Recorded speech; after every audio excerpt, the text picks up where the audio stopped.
Hey guys, welcome back to the channel. Today it's got a new bike for you that I'm going to start working on here. This is for my oldest son. It's a 2006 CRF70F. I just recently purchased it off of a friend who has had it sitting for quite some time. It doesn't run at this point. He basically just wasn't using it, so I thought I'd pick it up, and it's like the next size up for my son. So I guess the question is what do we need to do to get it running? So let's dive into it. So sit back, relax, and enjoy the video.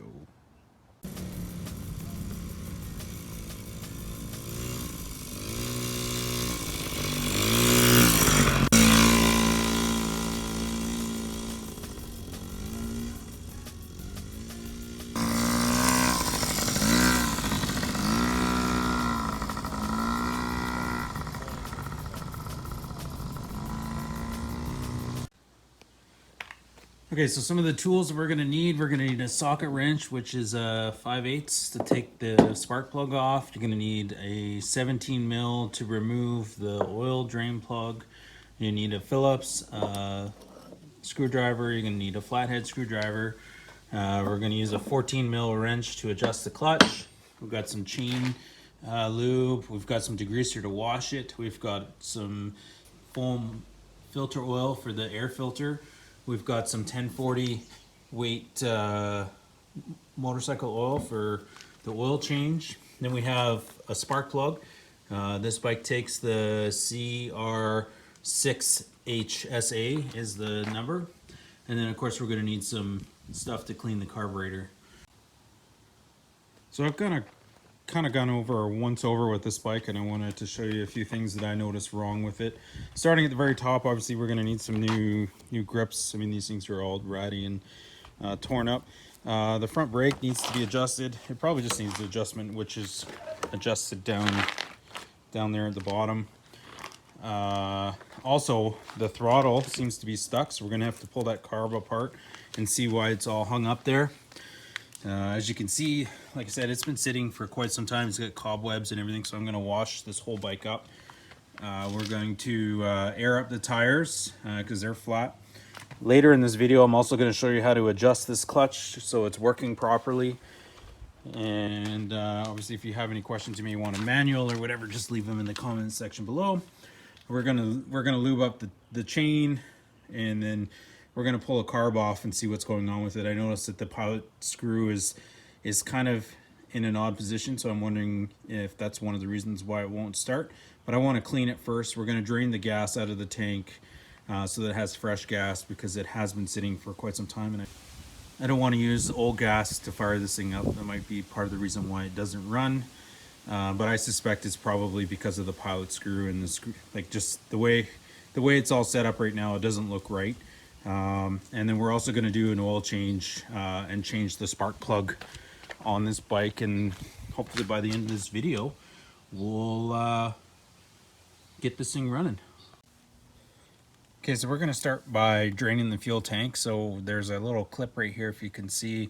I'm just going to take that off.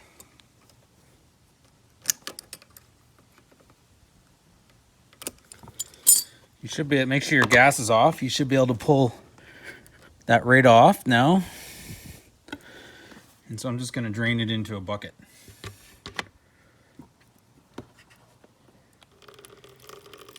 So next we're going to remove the carburetor. You've got two 10 mil bolts on the front of the carb. You've got a 12 mil bolt here to remove the air filter. I'm going to take it all at once. You're just going to pull this off. And then you have a Phillips screwdriver down there on the bottom.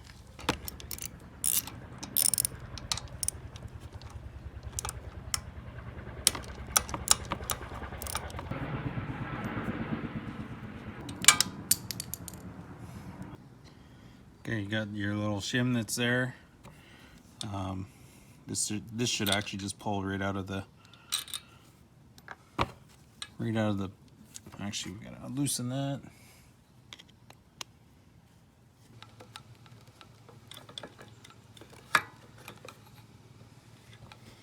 I'll just came right out. There's you get the top sleeve to undo. Plus there's another hose on the top of the carb. And then that's all pulled apart. I'm gonna take the air filter off. Looks like it's actually a 10 mil and these were 8 mils, sorry.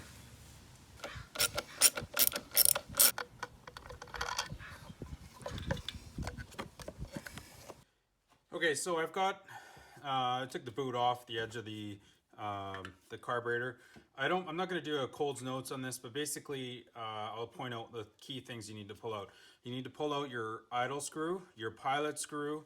You've got you've only got 2 bolts on this float bowl to take off, and then inside here will be the float.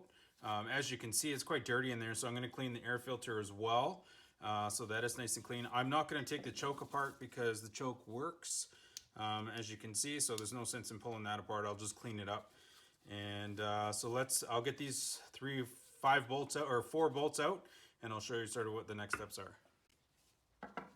Okay, so you can see I got those 4 bolts out. Now you should just be able to pull the float bowl off. And we're going to clean in there. It's pretty dirty in there as well. You've got your jets, and then this is your float. So this should just push out, and this should come off.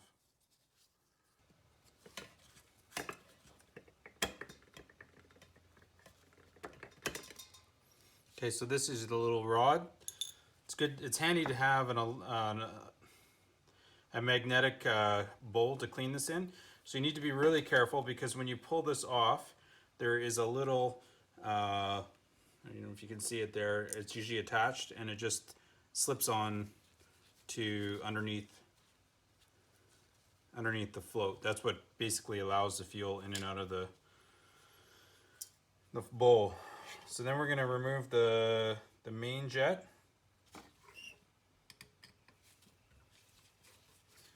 Make sure it's clean. Then we're going to remove the pilot jet.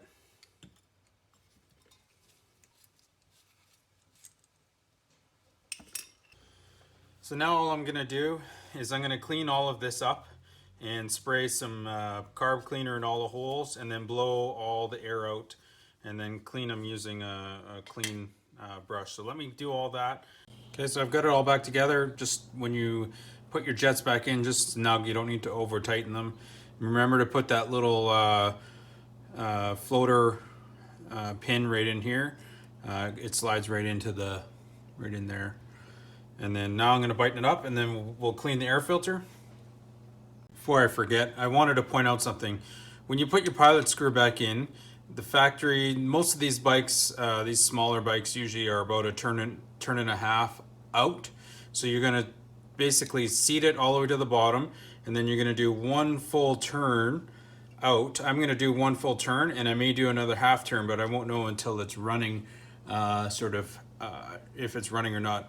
Also, when you're setting your idle screw, you want to leave it out, and then when you put it back into the bike, I'll show you how you set, basically just for putting it back in the bike. To take the air filter off, you've got 2 bolts right here.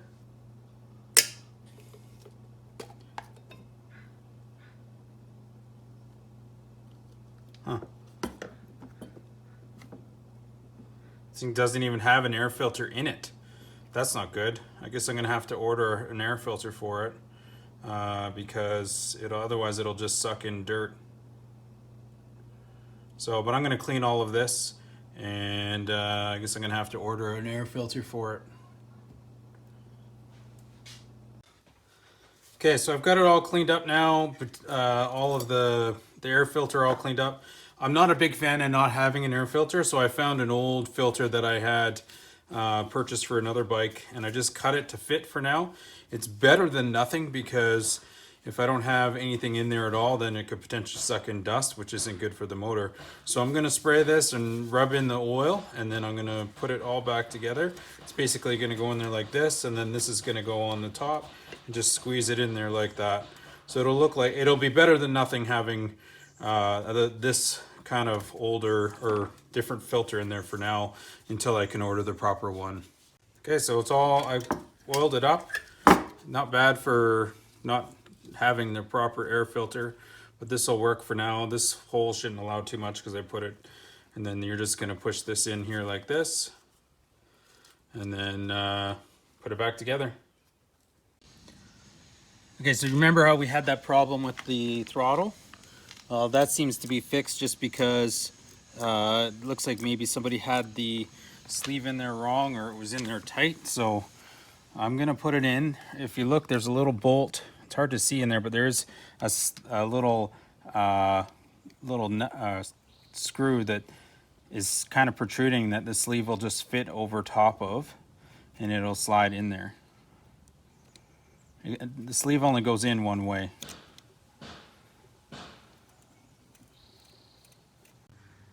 Okay, so guys, I didn't want to bore you with all the putting it back together, but a couple tips that I wanted to tell you. Make sure that you put this air box back together properly, and that there's a little notch on there that just lines up with this piece, and it basically makes it so that this note is on the bottom. I put it all back together the way I took it apart. It's pretty self-explanatory. It's not that hard. Just remember to connect all your hoses and do all that. So it's pretty easy to remove the plugs on this. You're just going to pull that off. I like to keep mine nice and clean. Check to make sure that. And then you're just going to take your 5/8 wrench and just, or socket wrench, just buzz it off.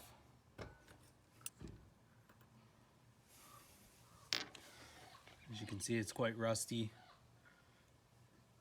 A little bit dirty, but I'm going to make sure that it's about the same, which they are.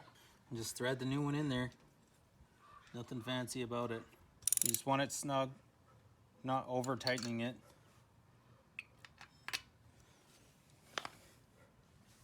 That's going to do it. So I'm going to put some gas in it, and let's see if we can adjust the throttle and the idle. All right, so we're going to turn the gas on, see if it has any leaks. Who knows? It's not. We may not need a choke, but let's see.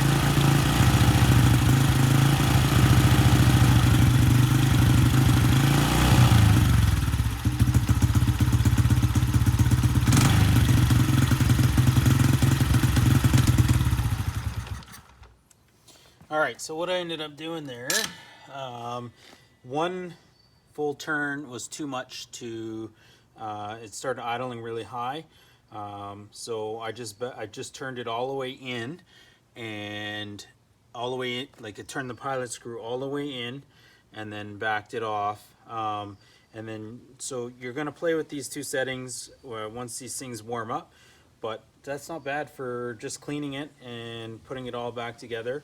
It should be pretty easy to do as long as you have the tools and stuff like that to do it. But right now it looks like I think it's only at like a quarter turn out from the very seated position. So it is stock. So we'll see what else. We'll see how it runs and go for a run and basically warm it up so I can change the oil now. Okay, so checking the oil, we're going to just bring it out and see where it's at. Perfect. I don't know if I can see it there. It's we're right in the middle of the hash marks, so I'm happy with that.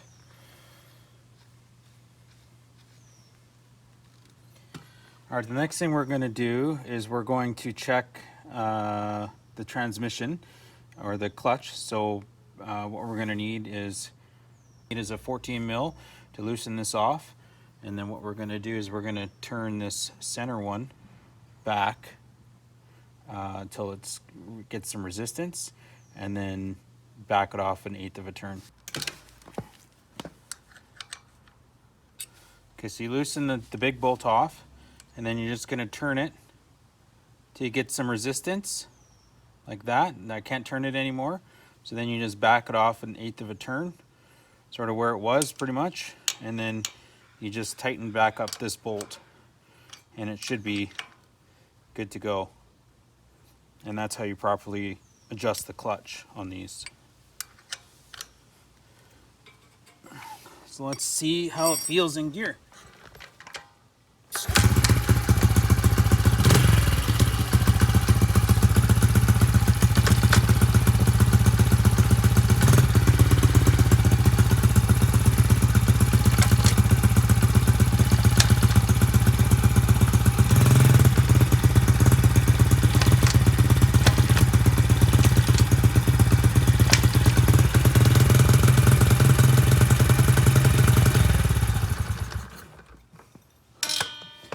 There you have it. So that's how you adjust the clutch. It looks like it's going through the gears just fine. I went up all the gears. And the last thing I'm going to do is clean and lube the chain up. Alright guys, I got this bike running. That's the main thing in this video. Unfortunately, after riding it in the backyard, I've noticed a few things that this carburetor, even after spending a few hours taking it in and out, I probably took it in and out about 6 times.